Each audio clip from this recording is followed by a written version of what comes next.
Hey, good afternoon, everybody. Welcome to yet another show of 4th and 62. Bob, you see, I didn't forget That's very good. the show. You're off to a good start. I'm off to a good start. We were incredibly tired, which is why we had to, we took a long break, and now we're back with a special guest.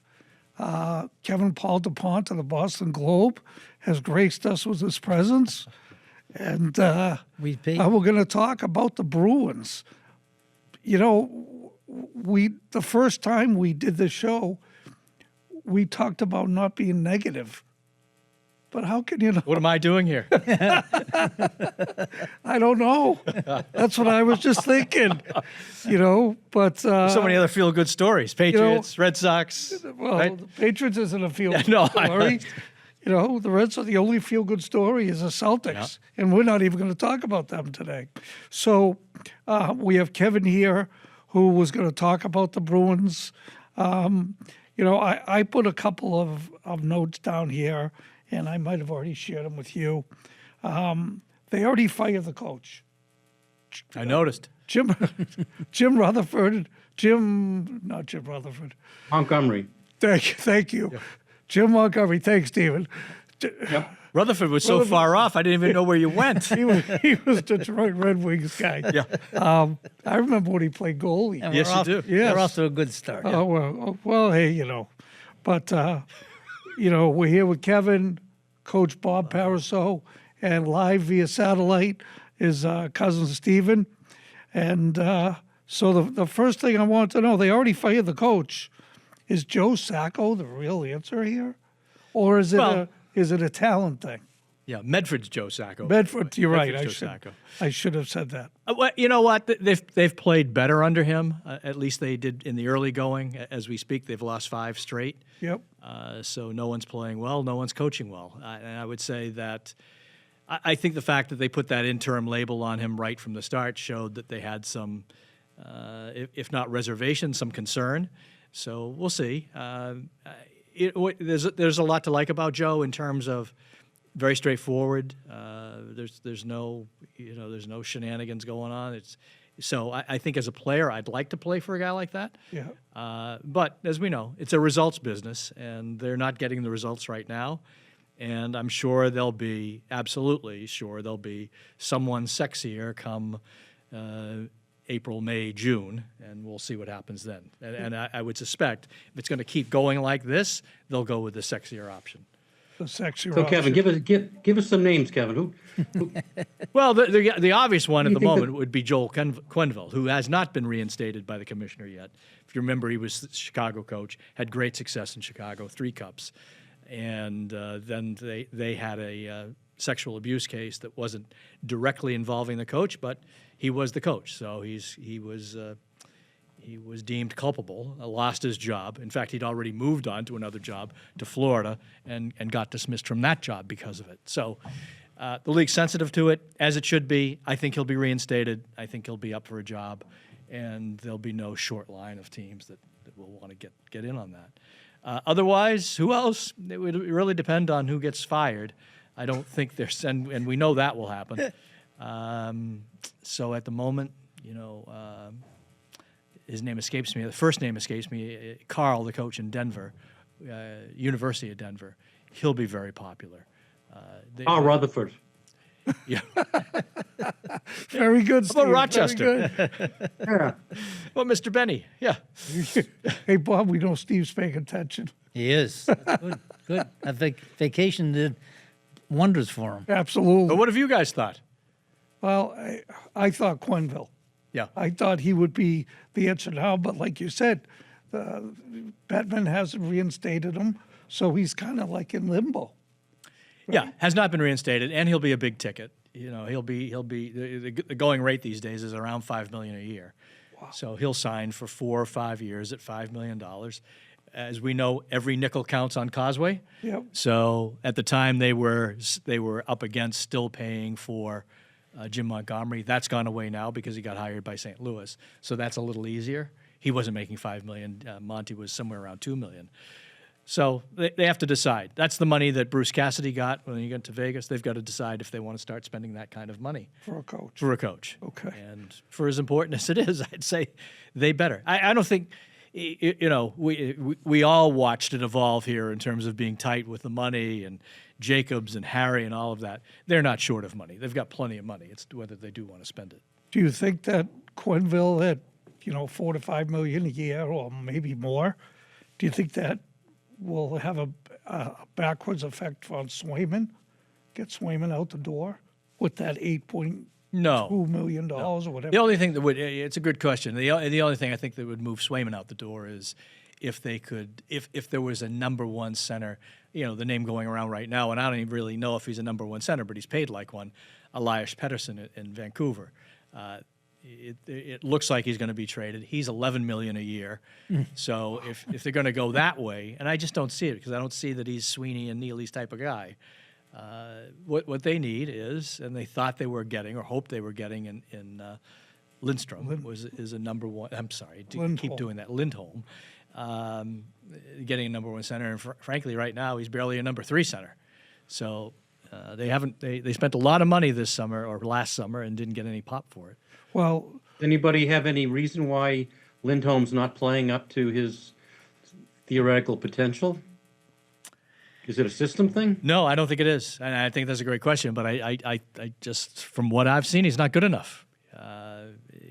That's the indictment, and he's got a lot of years not to be good here at a big ticket. So they spent around $50 million to get him, and they're a night, and this often night after night, where 35 minutes in, so what's that? Late second period, I say, is he even in the lineup? is he playing? Yeah. So it's really, you got to get some pop, right? Is it a matter of effort? No. Is he complacent, sitting on his wallet? No, I don't get that. I just think he, to go to the cliche, I think he is what he is. I think he's just. Now, that said, if he was with better wingers, more consistently, better wingers, all of that, maybe we'd see Maybe we it. can get Jake DeBrus back. Yeah. And you know what? The irony there is, of course, Lindholm, I have to keep emphasizing this, he came from Vancouver, right? So Right. DeBrus goes there, so maybe. But again, it's a finite, all these teams are dealing with a finite cap. You can only keep so many pieces. That said, I don't think they were keeping Jake anyway, no matter what the money was.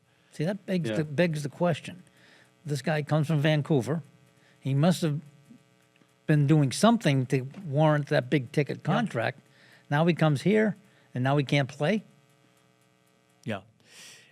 Often with centers, it's, and I'm not making excuses here because that is the multi-million-dollar question at the moment.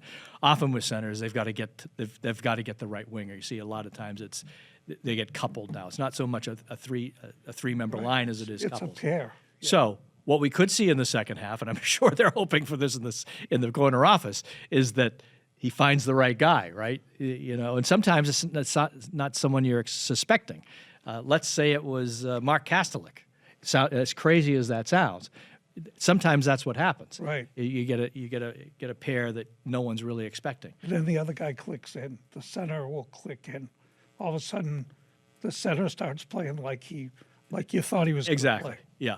So I don't know. I mean, we can come up with a million theories, excuses, the rest of it, but he has not been. Nor has Zadorov been what they expected on the back end. That was my next question for you. I think Zadorov has been worse. I mean, Worse than the center or worse than he Wor- was? both, Yeah. both. I think he's been a little better. You can remember when he got off to a start here. He had a minor penalty every game. He was always Oh, he penalized. was always in the penalty box. Yeah, so he's curbed some of that. Now, I question his IQ in terms of player IQ, and also the contribution has not been there. Did you do that to his face, Kevin? I'm sure he's seen it in print, but yeah, I'm in the room all the time. Yeah. It's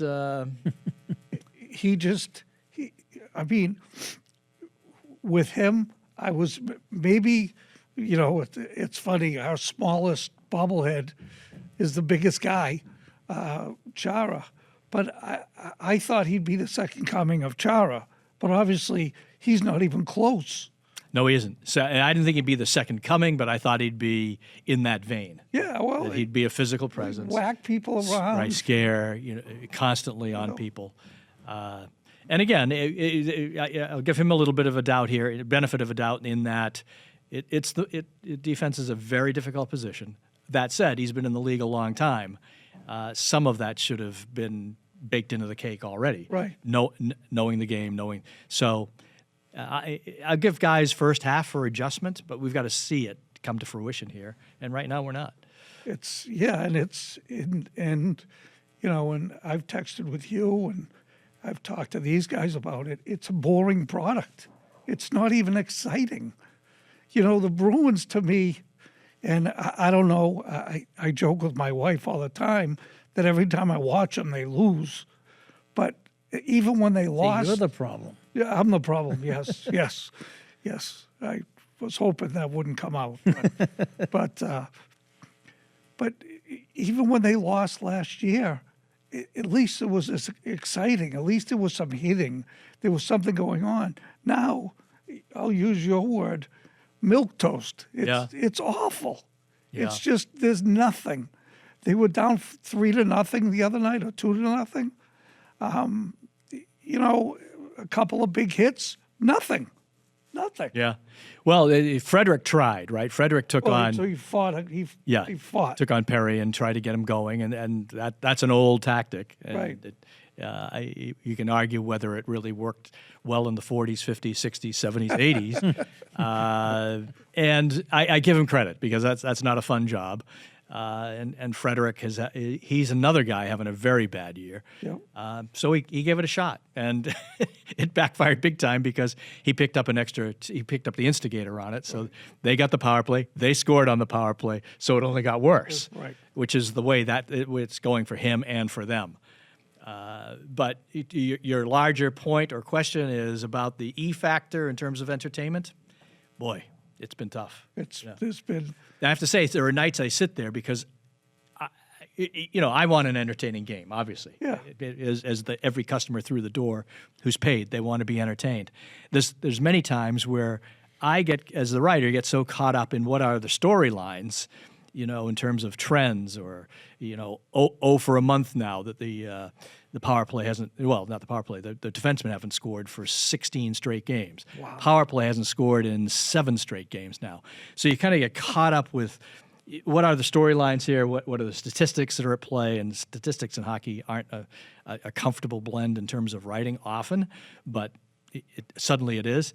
So there are nights, long way of saying this, I don't get necessarily caught up in the entertainment, but then I kind of get caught up to that, and I'm looking every night, not every night, but most nights, boy, this is tough to watch. Right. Especially if you grew up in the era we grew up in, where it was a whole different kind of entertainment. It was. People beating each other up and beating each other down the ice and over the boards and down the hall. And in fact, I was in Manhattan, whatever that game was last week. When they lost. Yeah, it was. Yeah. That's a good guess. Yeah. Yeah, thank you. And I'm standing right where, so I was there December 23, 1979, writing for the Herald. We were talking about the Herald before. And that was the night they all went over the boards, if you remember. It's The shoe. Jonathan's stick got taken out of his hand. Milbury went over, everybody beating on each other. And if, in January of 2025, we talk about that, it would say, anybody new would say, you got to be crazy. That couldn't happen. You couldn't do. You know what? It kind of fit. It was at the far end, obviously, but you know what? It was just it was an extension of where the game was. Right. And I remember it was a couple years before that. I think it was a playoff. Sanderson went into the corner, and then he got mugged by like 27 Rangers. Yeah. Were on the ice and mugged him. We had Derek here. He'd remember exactly. Yeah, he'd know. Oh, he'd tell you how many guys hit him in the face. And he got the crap kicked out of him. Yeah. But the Bruins still won the game. Right. And the that was Eddie Giacomo saying, "I'm going to get this guy. I don't care if we win or lose." Right. Right. Right. we're going to get this guy. That's all that matters. Yeah. But all this goes back to, boring product, people not performing, people that were performing before they came for big money, can't score. I mean, defensemen haven't scored in how many games? Six, as we sit here, 16. 16. Yeah. And the power play hasn't scored in forever. Right. The layman, not knowing anything, would say the coach, fired Montgomery for whatever reason, and now they brought Medford Joe in. Is Or that the answer? Or you could look at the other way, Bob, and say this is the second coach, and it's the same results. Yeah. So Okay. it's more The personal. players. Players. At the moment, it's pointing to that. And I think Montgomery's a very good coach. Joe, we're waiting to. I think he's. Hey, he's been an assistant in the league longer than anybody in history. He knows what he's doing. Now that you can be a very knowledgeable coach, know what you're doing. If they're not listening, it doesn't matter. I think they are listening. I think They it's just can't do it. It's becoming evident to me that they're just not good enough. And Right. and what they do have, and that said, as we sit here, they do have the 8th best points percentage in the conference. If we're dealing strictly in math, that gets them a playoff seed. Yeah. And I think they can stay in contention because first and foremost, they have a real goalie. Swayman hasn't been as good as he was, but he's still a real goalie. He's a franchise goalie. He's among the elite. He alone, if they can play around 500, they can get in. Okay. I mean, that's not exciting. Getting back to the big bad Bruins, other than Trent Frederick, Kastelec's the only guy who throws his weight around, Yes. who's willing to give up his body, who's fun to watch. The rest of the team just doesn't have that kind of personality. And I wonder if putting the C on Marchand? Brad Marchand took a little bit of that feistiness away from his game. I think it He did. acted like more of a grown-up. I think it muted some of it. And as you were talking about who's entertaining, he still is. I mean, he's whatever he is, 36, 37 years old now. He's still got enough game. He's still entertaining. I think what we've seen in the last few games is he's made some stupid plays, and I think that's just out and out frustration. I think he's got a sense there that no matter what anybody's doing, it's not working right now. But again, the league's not where it was, as we know, Stephen, and that kind of, as much as I'm sure we all liked it, those of us here at the table liked it, appreciated, and got excited about it. It's not where the game is now, and Speed. It's speed, and it's more than How just about speed. getting the puck out of your own zone? I mean, Yeah, that's the skill just issue. watch them. I watch them make plays in their own defensive end. Like, what are you doing? Just start skating and move the puck out of the zone. Right. They don't seem to know to do that. I'm not sure what's going on. Yeah, and that should be coaching, and we're playing kind of pin the tail on the donkey here, but I think at some point you have to say, listen, you watch the video and they do all that, they go through the drills, they do all that. If they don't execute, that's on them. And that back end play has been bad. And in fact, at the end of the broadcast the other night, Bob Beers, who's been at it a long time, I really respect his, can't score, can't defend. Right. That was his summation. Forward summation. That about does it. Yeah. You know? That's pretty Can't keep much says it all. Yeah, can't keep it out, can't score. I don't mean to put you on the spot, but I will. You said it's been 16 games since a defenseman scored a goal. Is that a record? It's up there. The franchise record is 25. Wow. Uh, Back, so how long ago? yeah, that was the 30s. I Oh, think. okay. That was 35, 36. Wait a minute. The context here The is dead puck era? the dead puck era, exactly. The context here is since Orr left, right, in the post-Orr era. If it reaches 17 as we speak when they play Tampa, that will be tied for second in the post-Orr era. There was another one, so that was in 2001 with 17, and then they had another one at 19 games immediately after Orr left. Wow. Which was 76. You mentioned Tampa, and I was going to bring the last two playoff seasons. They played Tampa. I play Florida. Or Florida. Panthers. I'm sorry. It's all right. My bad. Yeah. But what's your point? What's your Well, point? back when they played Florida, it looked like Tampa had 2 players on the ice for every one of the Bruins. Because you saw a Bruin, you saw a Panther. No matter where they were, how long the pass was, they just couldn't shake them loose, and they couldn't play with them. Nope.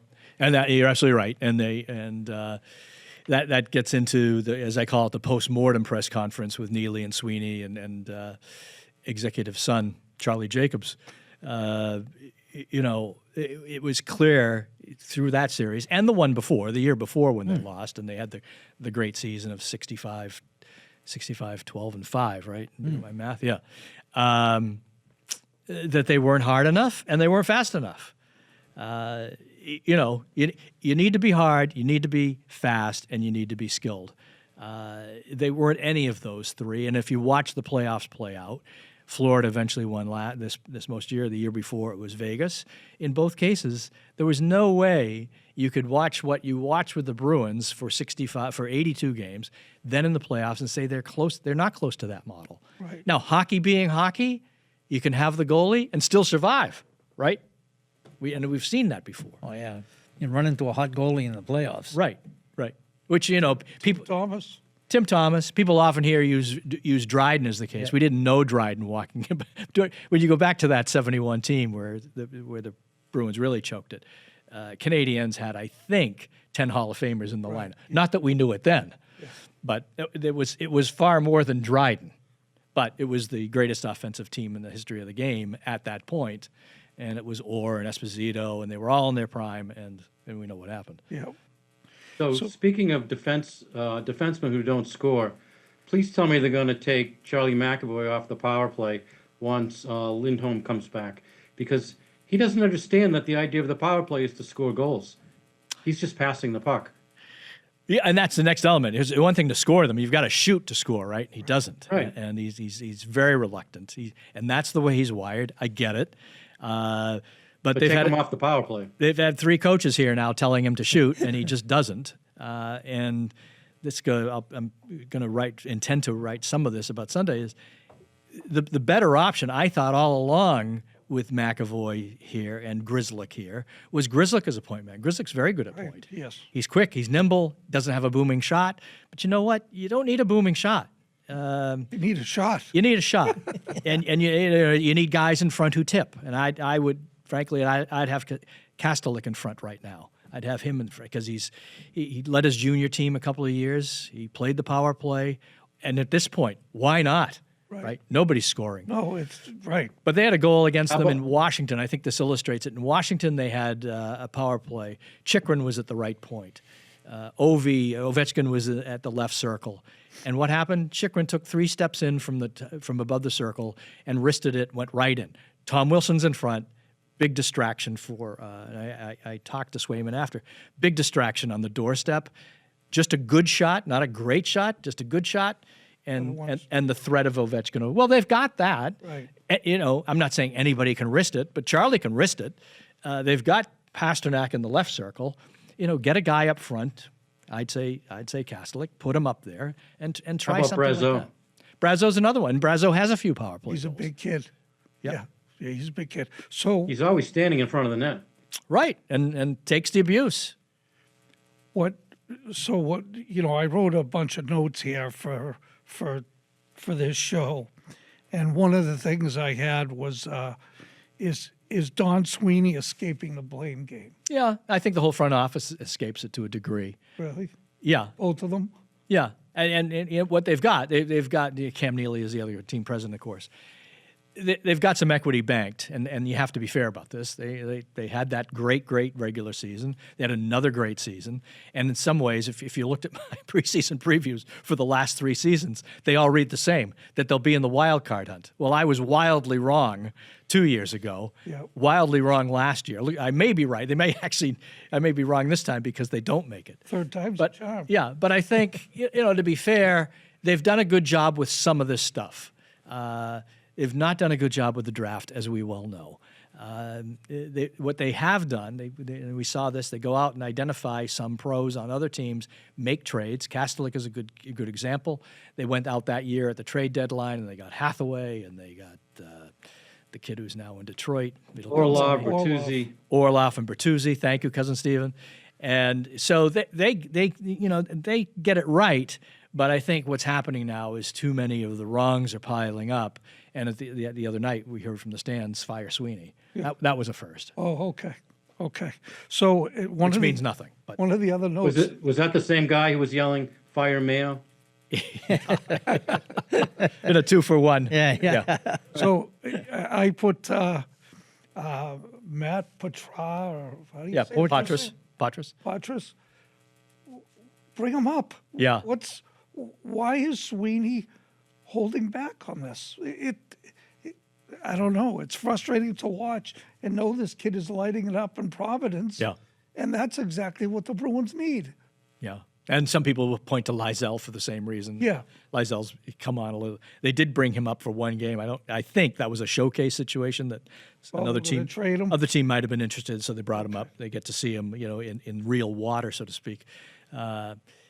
I think what's happening here is two things.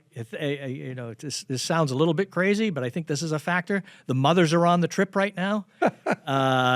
They've got 2 games. It wouldn't surprise me if once the mothers go away, you see a couple of moves made. Really, I mean, so. I mean, actual mothers, not wives. Yeah, no, it's not the wives. It's the moms. Wow. They do this. They do it every year. They do the The dad's trip, fathers, yep. the siblings trip. Yeah. I don't know if they've done the wife. They have done the wives trip. Yeah. So, but specifically to Matty Patras, he has shown he's gone down there. He's done everything they want. He's done everything and more that they wanted. I don't blame them for leaving him down there for a while. In that. He had a bad injury last year. He had to have the shoulder operated on. That's where his season ended around mid-February. It might have been a little earlier than that. So they want to be extra careful. He's small. He is also, Montgomery was hard on this. He's also, he's got to be more situationally aware of not getting clobbered. Do we have time for one more question? I have a question. I Yes, wanna caller. ask. All right. So Yes, caller. I'm a longtime listener, and I never call. So It took a lot just to get you on today. Go ahead. I'm curious what it's like for you, Kevin, when you write an article that's critical of the team and critical of the front office, and then you go to work the next day. Do they say, "Hey, Kev, great article," or they say, "What are you doing here"? How do they treat you? Well, this day and age, it can be as immediate as in print. Sometimes I'll hear from people within 30 minutes after it gets in print because they're mad at something. So my answer to that, Stephen, is it's sometimes uncomfortable, but you have to have conviction in your opinion and treat people fairly, and that's gotten me a long way. So I know sometimes they're mad. I've been chased around the room by Steve Crawford long ago in the Red Sox room. Jim Rice interceded in that one. I've had Cashman put me up Good against guy to the have on wall. your side. So yeah, I mean it's a little more refined today than it used to be, but Yeah. you know they're mad, and I just say, listen, that's my opinion. You could prove me wrong. I could be wrong, but that's my opinion today, and that's what I'm paid for. So and.